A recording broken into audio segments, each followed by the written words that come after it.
తిరిగి న్యూస్కు స్వాగతం.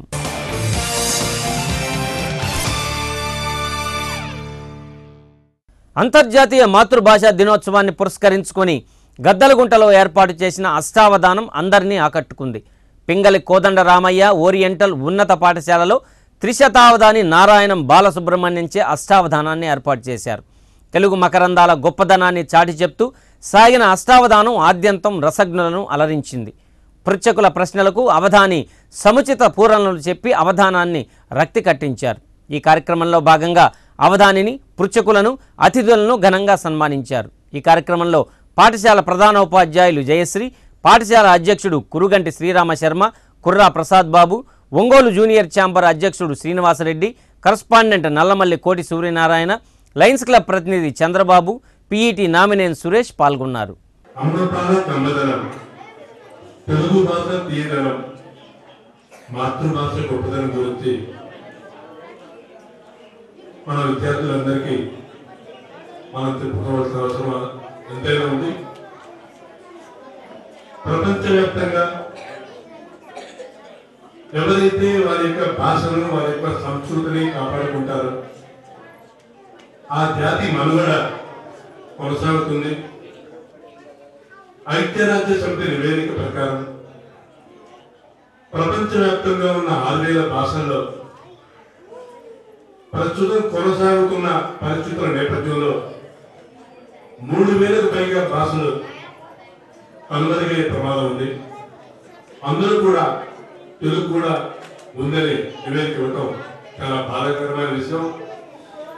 తెలుగు వెలుగు నిరంతరం కొనసాగేలా సాహిత్య సంఘాలు, అలాగే ఈ యొక్క విద్యా నిలయాలు తీవ్ర స్థాయిలో కృషి చేయాలని చెప్పి మనస్ఫూర్తిగా నేను కోరుకుంటున్నాను. అంతర్జాతీయ మాతృభాషా దినోత్సవ వేడుకలను నగరంలో అట్టహాసంగా నిర్వహించారు. లాయర్పేటలోని నిర్మలా ఒలింపియాడ్ స్కూల్ ఆవరణంలో ప్రకాశం జిల్లా రచయితల సమాఖ్య ఆధ్వర్యంలో ఈ కార్యక్రమాన్ని ఏర్పాటు చేశారు. ఈ కార్యక్రమంలో రచయితల సమాఖ్య అధ్యక్ష కార్యదర్శులు నూనె అంకమ్మరావు, కుర్రా ప్రసాద్ బాబు, నల్లూరి వెంకటేశ్వర్లు, టి అరుణ, మిర్సల మల్లికార్జున్, ఆంజనేయులతో పాటు పాఠశాల సిబ్బంది, విద్యార్థులు పాల్గొన్నారు. ఈ సందర్భంగా చిన్నారులు మాతృభాష గొప్పదనాన్ని ఉటంకించేలా ప్రదర్శించిన వేషధారణ పోటీలు, గేయాలు అందరినీ ఆలోచింపజేశాయి. తెలుగు భాష అంతరించిపోతున్న నేటి తరుణంలో భాష ఔన్నత్యాన్ని, గొప్పతనాన్ని కాపాడుకోవాల్సిన బాధ్యత ప్రతి ఒక్కరిపై ఉందని వక్తలు పిలుపునిచ్చారు. వడ్డీ వ్యాపారులు వేధిస్తుండటంపై తాము పోలీస్ స్టేషన్లో ఫిర్యాదు చేస్తే ఒంగోలు 2 టౌన్ పోలీసులు కేసు నమోదు చేసి వారిని అరెస్టు చేయకపోవడాన్ని రైలుపేట గిరిజన తెగకు చెందిన గొట్టేటి నరేష్, గొట్టేటి ఆదిలక్ష్మి, వారి కుటుంబ సభ్యులు నిరసించారు. కలెక్టరేట్ వద్ద రిలే నిరాహార దీక్షలు ప్రారంభించారు.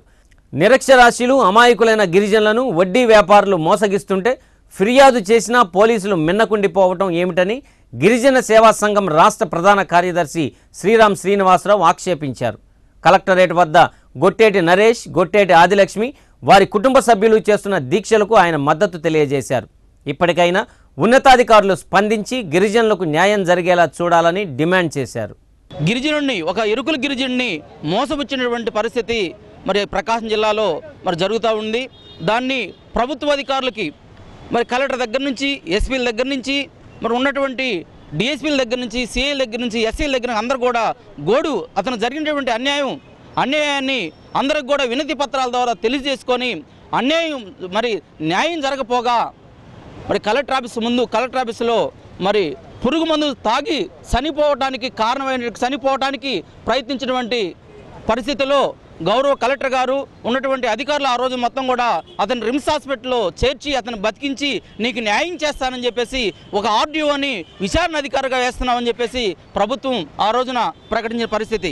మరి ఇతనికి 16 సవర్ల బంగారం ఇతనికి ఇవ్వకుండా, ఇతని ఇంటి స్థలాలకు సంబంధించినటువంటి కాగితాలని వీళ్ళకి ఇవ్వకుండా ఒక గిరిజనుడిని ఒక మోసపిస్తే మరి ఉన్నటువంటి సెషనల్ డిఎస్పీ గారు మీరు మీ జోలికి వారు రారు, మీ పని మీరు చేసుకోండి, మీరు వాళ్ళ జోలికి పోగాకండి, వాళ్ళు మీ జోలికి రారు అనేటువంటి మాట మాట్లాడుతున్నారు తప్ప ఇంతవరకు ఇతను జరిగినటువంటి అన్యాయం మరణానికి దగ్గరగా వెళ్ళి ఇవాళ బతికి మళ్ళీ నాకు న్యాయం చేయండి, మా కుటుంబాన్ని న్యాయం చేయండి అని చెప్పేసి ఈ రోజున మరి నిరంతరం రిలే నిరాహార కూర్చోవడం జరుగుతూ ఉంది.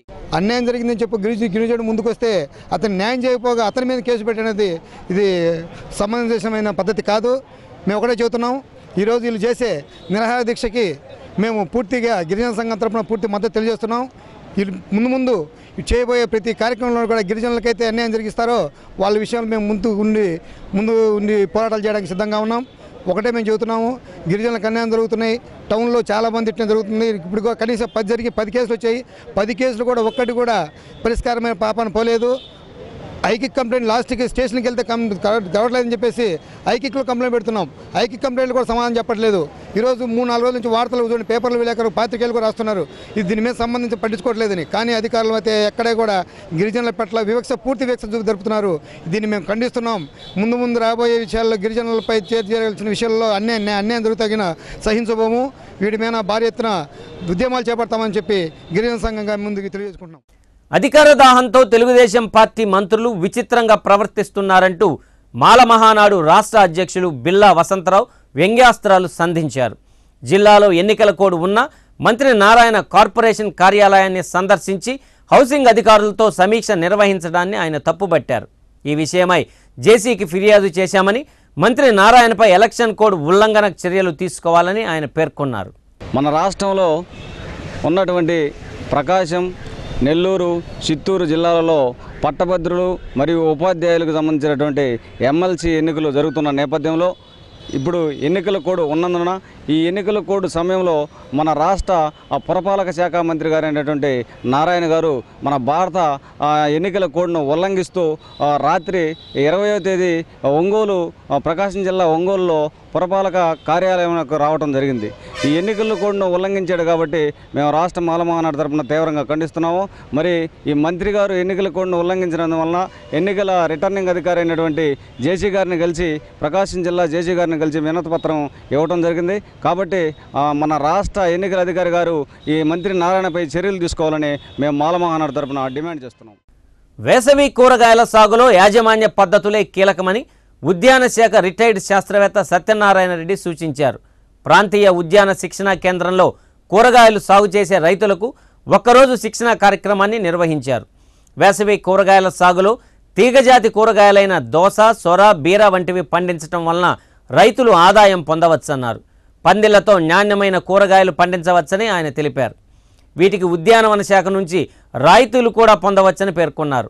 ఫర్టిగేషన్, మల్చింగ్ వాడకంతో నాణ్యమైన దిగుబడి వస్తుందని వివరించారు. ఈ కార్యక్రమంలో ప్రాంతీయ ఉద్యానవన శిక్షణా కేంద్రం ఇన్ఛార్జ్ ఈదర వెంకటేశ్వర్లు పాల్గొని రైతులకు పలు సూచనలు చేశారు. ఈ శిక్షణా కార్యక్రమంలో పలు మండలాల రైతులు పాల్గొన్నారు.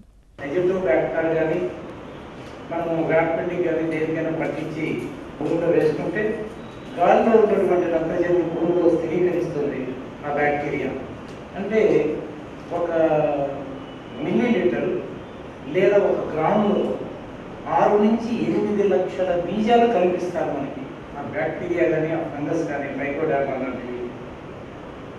అవి భూమిలో వేసిన తర్వాత వాటికి ఆహారం కావాలి. ఆహారం ఏందయ్యా అంటే సేంద్రియ పదార్థం. అంటే మన నెయ్యమట్టి, ఎగ్గురు, వానపాము, వేపపిండి, ఇవన్నీ కూడా ఎనిమల్ వేస్ట్ నుంచి కానీ లేదా ప్లాంట్ వేస్ట్ నుంచి కానీ వచ్చి కుళ్ళిపోయిన తర్వాత తయారయ్యేది సేంద్రియం. ఇవి బులెటిన్లో విశేషాలు. మరిన్ని వార్తలతో మరో బులెటిన్లో తిరిగి కలుద్దాం. అప్పటి వరకు కీప్ వాచింగ్ శ్రీకాంత్ కేబుల్ వి ఛానల్.